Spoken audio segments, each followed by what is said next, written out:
o poder do agora.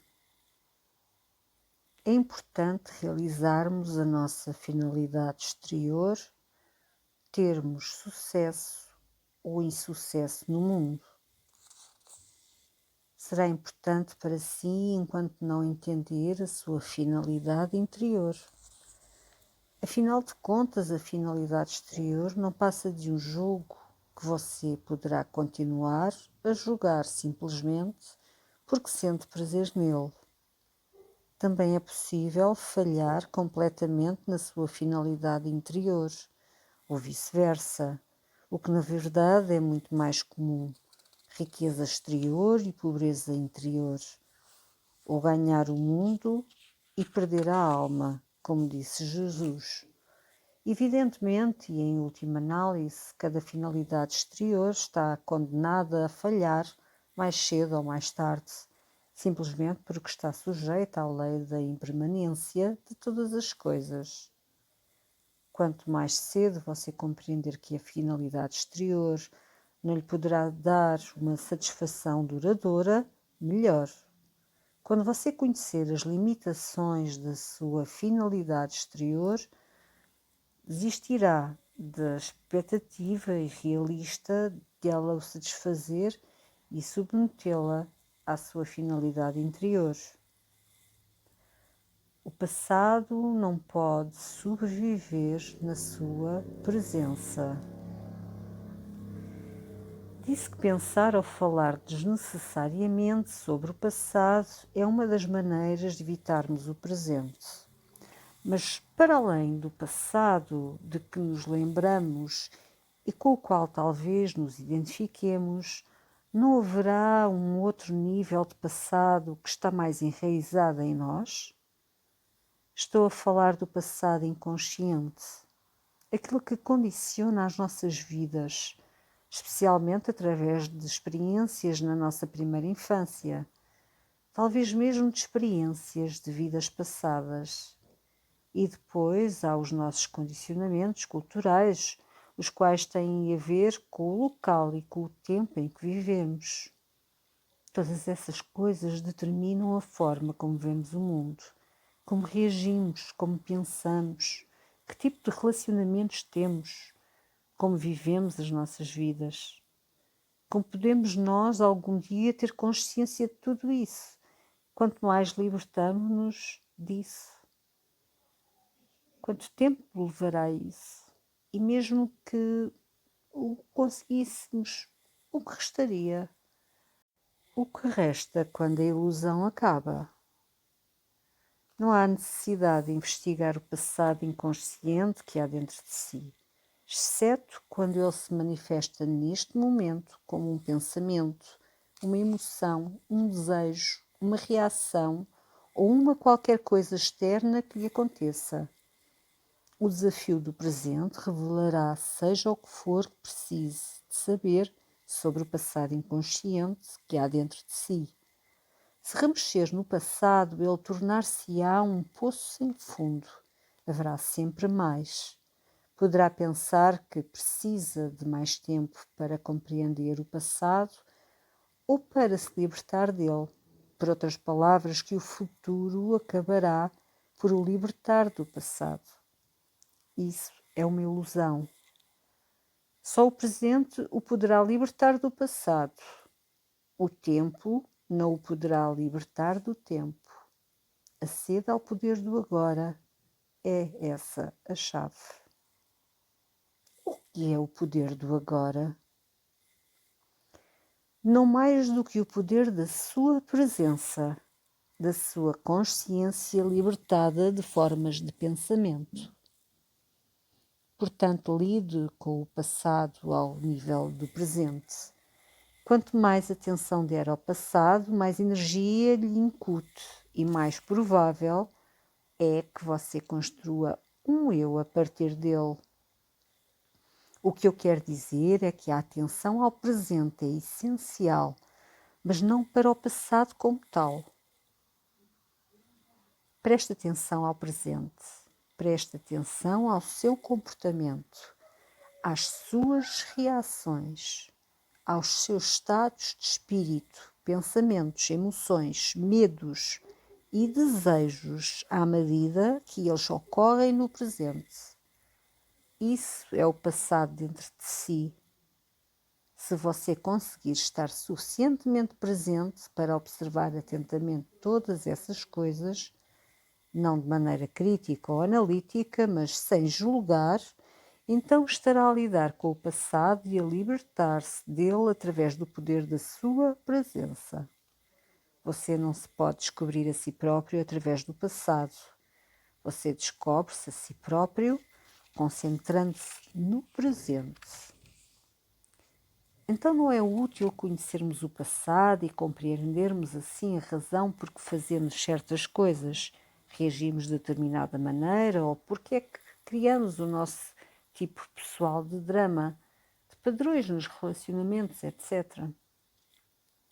À medida que se tornar mais consciente da sua realidade presente, poderá de repente ter certos vislumbres das causas dos seus condicionalismos em casos particulares. Por exemplo, pode perceber porque é que os seus relacionamentos seguem determinados padrões e poderá lembrar-se de coisas que aconteceram no passado ou vê-las mais nitidamente. Isso é ótimo e poderá ser útil, mas não é essencial. O que é essencial é a sua presença consciente. É isto que suprime o passado, é esse o agente transformador. Portanto, não procure compreender o passado, limite-se a ser tão presente quanto possível. O passado não pode sobreviver na sua presença. O passado só pode sobreviver na sua ausência. Capítulo 5. O estado de presença. Não é aquilo que você pensa que é. Está sempre a falar do estado de presença como sendo a chave. Penso que o compreendo intelectualmente, mas não sei se alguma vez o experimentei na realidade. Pergunto-me, é aquilo que eu penso que é ou é algo que completamente diferente? Não é aquilo que pensa que é. Você não pode pensar sobre a presença e a mente não a pode compreender. Compreender a presença é estar presente. Tente fazer uma experiência.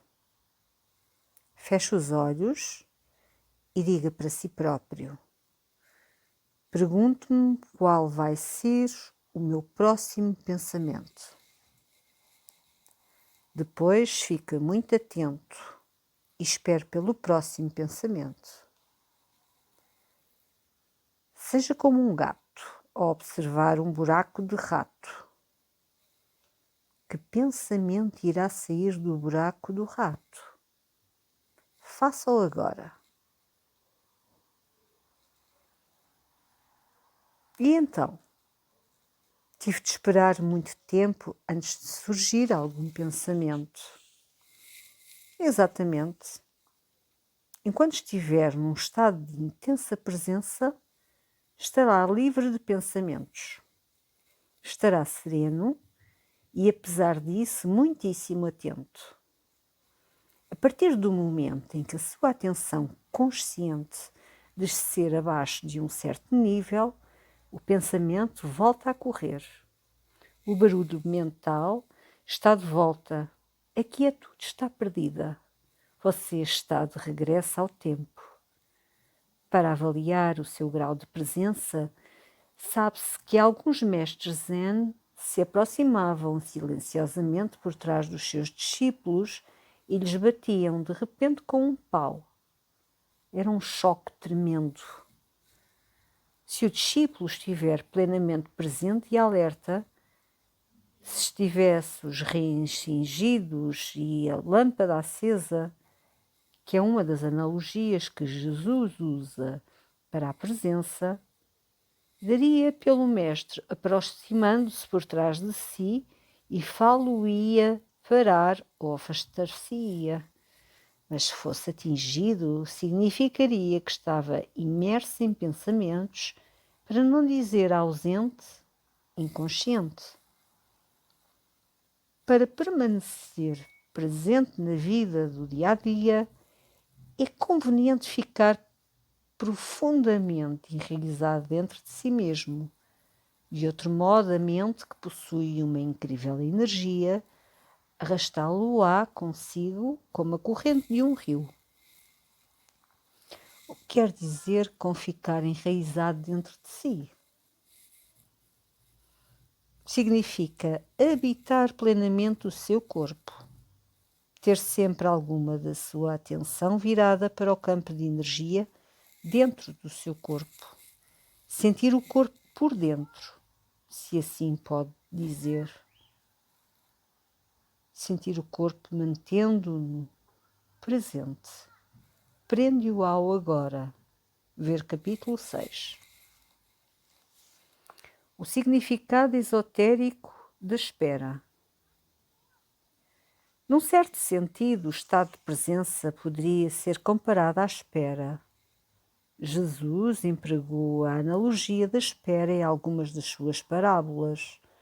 Não se trata da habitual espera enfadonha ou inquieta, que é uma recusa do presente e da qual eu já falei. Não se trata de uma espera em que a sua atenção esteja concentrada em algum ponto do futuro e em que o presente é percebido como um obstáculo indesejável que o impede de obter o que deseja. Esta outra é uma espera qualitativamente diferente, uma espera que requer a sua vigilância total. Alguma coisa poderia acontecer a qualquer momento, e se você não estiver totalmente acordado, absolutamente quieto, poderia não dar por ela. É esta a espera de que Jesus fala. Nesse estado, toda a sua atenção se volta para o agora. Não sobra atenção para divagar, pensar, relembrar, antecipar. Não há tensão, não há medo, apenas uma presença atenta. Você está presente com todo o seu ser, com cada célula do seu corpo. Nesse estado, o eu que tem um passado e um futuro, a personalidade, se preferir, está praticamente ausente. E, no entanto, não se perde nada de valor. Você continua a ser essencialmente quem é. De facto, mais plenamente do que algum dia o foi, ou antes. É apenas agora que você é realmente você próprio. Ser como um criado que espera o regresso do amo, diz Jesus. O criado não sabe a que horas o amo vai voltar. Portanto, mantém-se acordado, atento, calmo, quieto, temendo não dar pela chegada do amo. Numa outra parábola, Jesus fala das 5 mulheres insensatas, em consciência, que não têm azeite suficiente, a consciência para manterem as candeias acesas está presente, e assim não dão pelo noivo, o agora, e não chegam à boda do casamento, a iluminação. Estas 5 contrastam com as 5 mulheres sensatas que têm azeite suficiente. Ficar consciente. Até mesmo os homens que escreveram os evangelhos não compreenderam o significado das parábolas, daí que as primeiras interpretações erradas e distorções se tenham infiltrado enquanto as escreviam. Com as interpretações erradas posteriores, perderam-se completamente o seu sentido real. Estas parábolas não são sobre o fim do mundo, mas sim sobre o fim do tempo psicológico. Apontam para a transcendência da mente egóica e para a possibilidade de viver num estado completamente novo de consciência. A beleza surge na quietude da sua presença.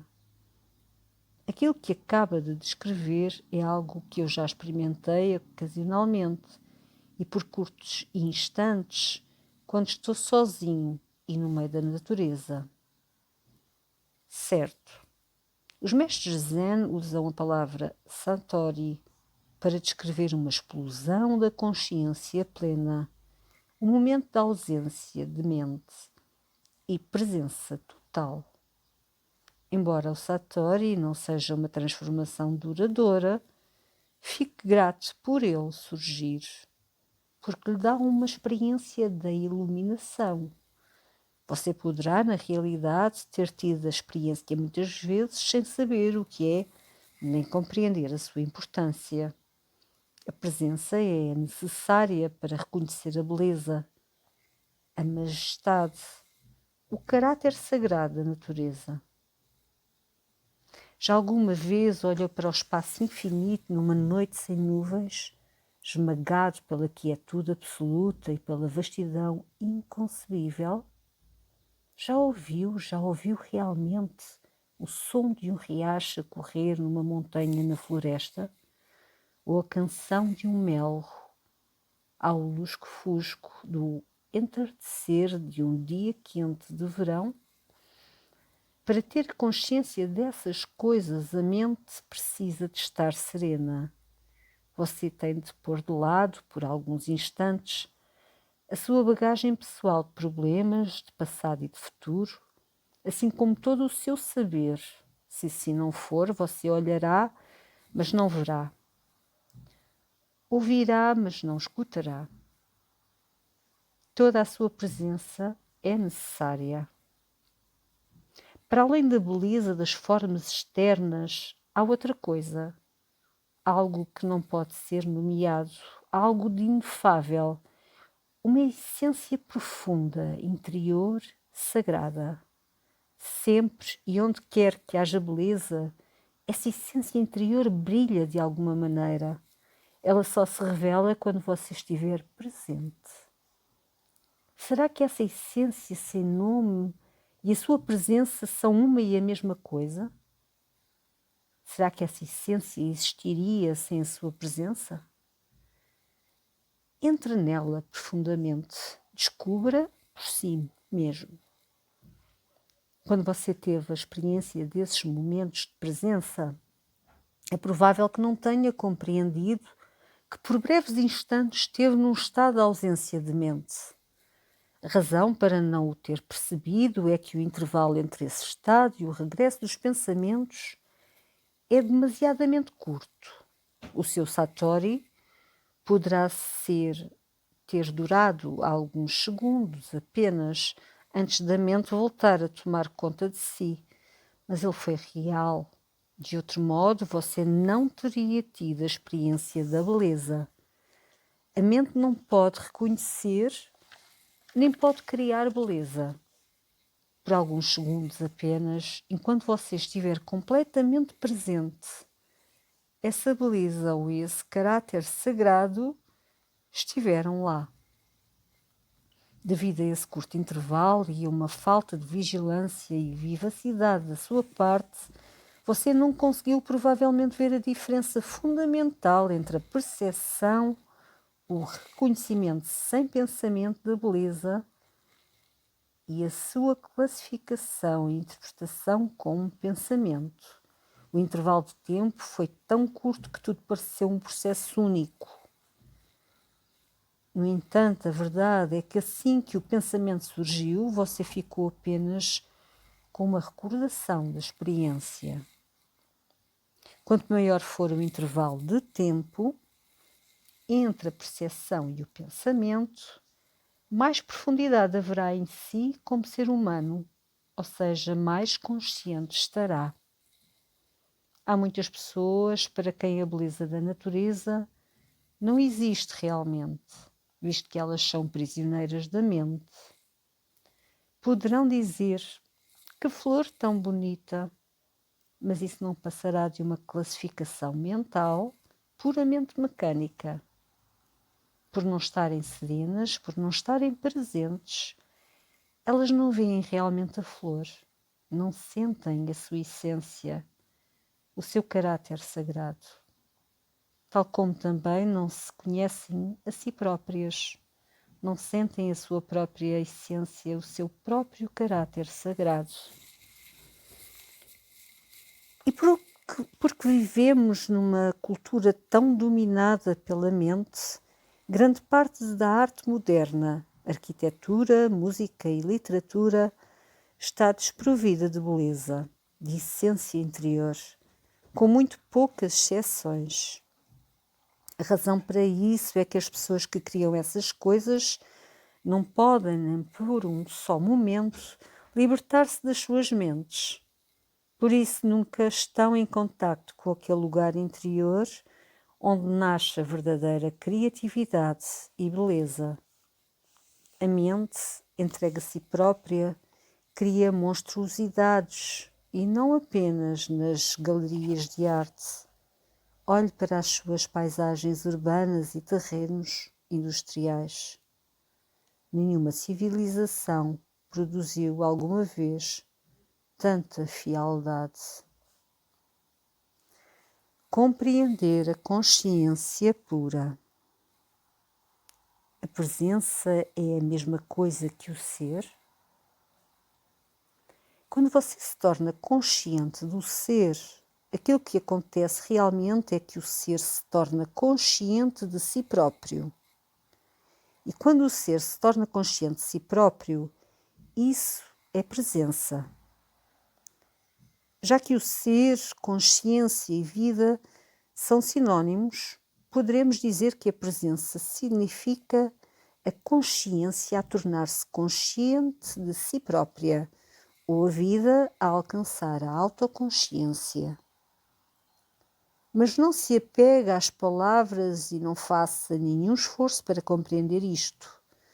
Não há nada que precise de compreender antes de se tornar presente.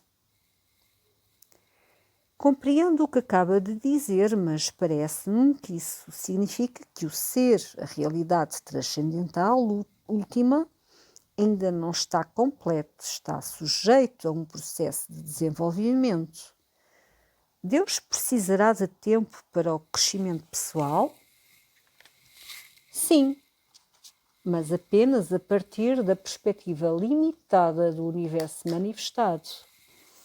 Na Bíblia, Deus declara: eu sou o Alfa e o Ômega, e eu sou aquele que vive. No reino intemporal onde Deus vive, que é também o lugar a que você pertence, o princípio e o fim, o Alfa e o Ômega, são um só. E a essência de tudo o que é, sempre foi e sempre será. Está eternamente presente num estado tão não manifesto de unidade e perfeição, completamente para além daquilo que a mente humana pode sequer imaginar ou compreender. No nosso mundo de formas aparentemente separadas, a perfeição intemporal é um conceito inconcebível. Aqui até mesmo a consciência, que é a luz que emana da fonte eterna, parece estar sujeita a um processo de desenvolvimento. Mas isso deve-se à nossa percepção limitada. Em termos absolutos, não é assim. No entanto, deixe-me dizer mais algumas coisas acerca da evolução da consciência neste mundo. Tudo o que existe possui o ser, possui a essência divina, possui um determinado grau de consciência.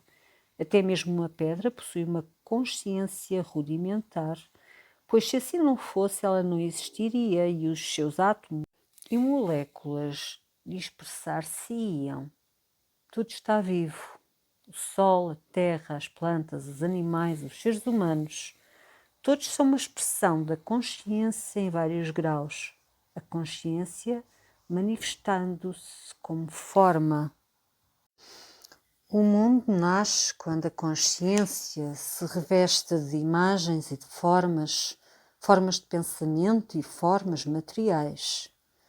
Considere os milhões de formas de vida que existem só neste planeta. No mar, na terra, no ar, e depois cada forma que se reproduz milhões de vezes. Com que fim? Estará alguém ou alguma coisa a fazer um jogo? Um jogo com formas? Esta foi uma pergunta que os antigos videntes da Índia fizeram. Eles viam o mundo como Lila, uma espécie de jugo divino de Deus. As formas de vida individual não são, obviamente, muito importantes nesse jogo. No mar, a maioria das formas de vida não sobrevive mais do que alguns minutos depois de nascer. Os seres humanos também têm um tempo de vida muito limitado e quando morrem é como se nunca tivessem existido. Isto é trágico ou cruel? Apenas se você criar uma identidade separada para cada forma. Se esquecer que a sua consciência é a essência divina expressando-se como forma. Mas você não o saberá verdadeiramente antes de compreender que a sua própria essência divina é a consciência pura. Se nascer um peixe no seu aquário e você lhe chamar John, emitir uma certidão de nascimento, de falar do historial da sua família e 2 minutos mais tarde ele for comido por outro peixe, isso é trágico. Mas só é trágico porque você projetou um eu separado onde não existia nenhum eu. Apoderou-se de uma fração, de um processo dinâmico, de uma dança molecular e fez dela uma entidade separada. A consciência esconde-se nas formas até elas atingirem tal complexidade que ela se perde completamente nelas. Nos seres humanos dos dias de hoje, a consciência identifica-se completamente com a forma. Só se reconhece a si própria como forma e, portanto, vive no medo da aniquilação da sua forma física ou psíquica. É esta a mente egóica e é aqui que se instala uma formidável disfunção. Dá a impressão agora de que alguma coisa deve ter corrido muito mal, algures, ao longo do processo de evolução. Mas até isso faz parte de Lila, do jogo divino. Finalmente, a pressão do sofrimento criado por essa aparente disfunção força a consciência e deixar de se identificar com a forma e a despertar do seu sonho. Volta a alcançar a autoconsciência, mas a um nível muito mais profundo do que quando a perdeu. Este processo é explicado por Jesus na parábola do filho pródigo, que deixa a casa do pai, dissipa a fortuna, torna-se indigente e depois se vê forçado pela via do sofrimento a voltar para casa. Quando o faz, o pai ama-o mais do que antes. A condição do filho é a mesma e, ao mesmo tempo, não é a mesma que antes. Há uma dimensão acrescida de profundidade. A parábola descreve uma jornada de uma perfeição inconsciente através de uma imperfeição aparente e do mal para uma perfeição consciente. Consegue ver agora o significado mais profundo e mais vasto de se tornar presente como observador da sua mente? Sempre que observa a mente, você retira a consciência das formas da mente, a qual se torna então aquilo a que chamamos o observador ou a testemunha. Como consequência, o observador, pura consciência para além da forma, torna-se mais forte e as formações mentais tornam-se mais fracas. Quando falamos de observar a mente, estamos a personalizar um acontecimento com um significado verdadeiramente cósmico. Através de si, a consciência desperta do seu sonho de identificação com a forma e retira-se da forma, o que prefigura, mas já faz parte de um acontecimento que provavelmente ainda está num futuro distante, no que respeita ao futuro cronológico. O acontecimento chama-se o fim do mundo.